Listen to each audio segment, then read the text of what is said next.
Welcome to English Reading for Learning. The Cat and the Chicks. A moral story: you should be happy with what you have. A cat lived with a poor peasant in a small village. The cat was very sad. He loved eating fish and meat. But his master could not afford it.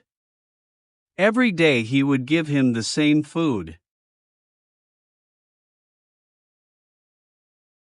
One day the cat was loitering around the village when he crossed the dovecot.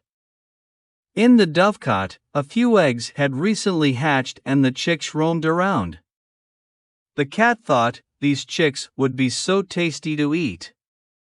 How can I catch one for myself? The cat began to walk casually towards the chicks. As he was just about to pounce on a chick, the owner of the chicks trapped him in a bag and began to beat the cat. The cat yowled.